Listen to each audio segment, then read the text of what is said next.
We're very fortunate because, first of all, we do what we like.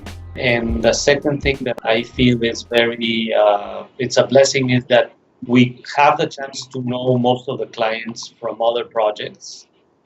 And if we have new clients, our relationship is established not only on their needs, but I think they become part of our team and we become part of their life.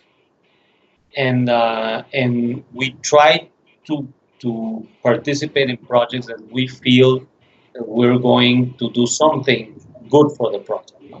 Yeah, since we do a lot of residential projects, the client here is really important because it's going to be their home. So you need to study them to understand their daily lives, and it's more like a also psychological thing, and you need to get in there so that you can give them what they need.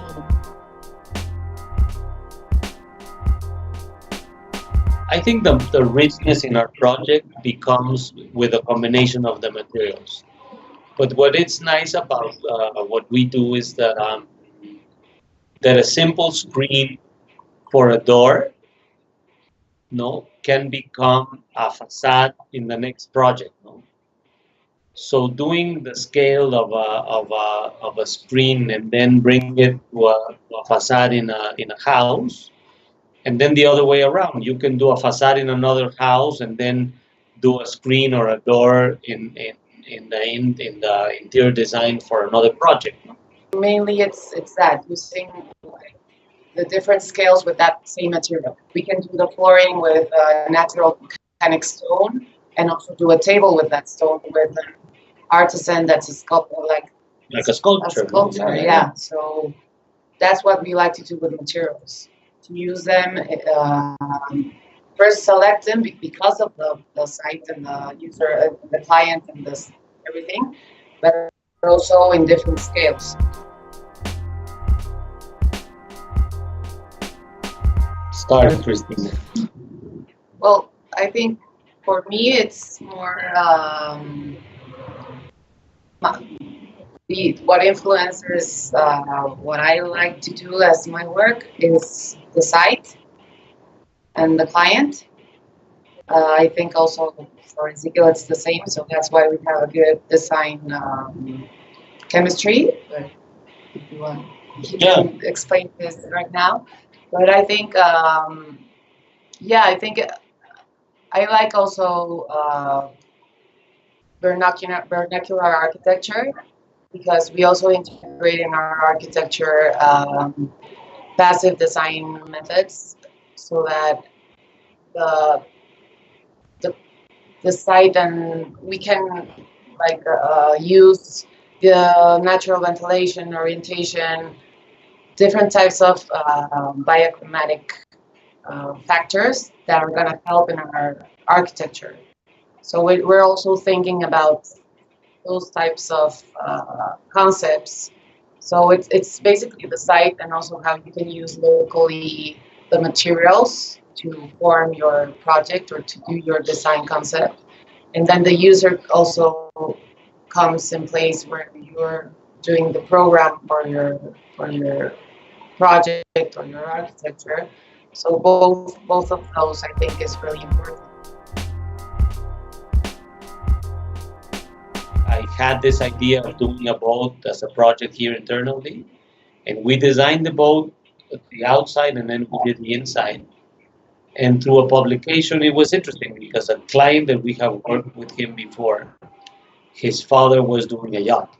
So he saw the publication and he said, "Oh, I didn't know that you did yachts, no?" And I said, "Well, neither did I, no." But so he said, "Maybe you're interested in. My father is doing a yacht. Maybe you can help us choosing a couple of things." And I said, "Yeah, for sure. I mean, let's take a look at it." And at the beginning, it was going to be a project. Both of them, the father and the son, are architects. So at the beginning, it was going to be it's a Benetti boat, 140-foot Benetti boat, the first one that we did. And at the beginning, they thought that it was only a matter of choosing materials. You know? So when we started revising all the opportunities inside the boat, or really looking at the space and thinking how they were going to use the boat, because it's a very personal space, as you it's like an apartment, no? Especially them, they use the boat probably like 6 months a year. So for them was going to be having a second house. So we started designing every space, and we started designing everything around the release. So designing the boats, that first project was interesting because we started learning what you could do in the boat. So the client had a specific need. He wanted to do an elevator for her mother because she couldn't be on board walking in the small stairs. So integrating the elevator and moving the stair around, and and you start working as I mean, the only thing that happens is that it's a very constrained space. At the end, it's the same as if someone gave you a very small apartment and told you fit here 4 rooms with no with everything, no. So now the project, we are doing 5 different boats now for different clients and doing different things. And there's always an opportunity to really enhance how people live inside a boat. But it's a fascinating world. It is a fascinating world. You have to use every space and every area. And that type of design, I think that gives a lot of input to the other projects.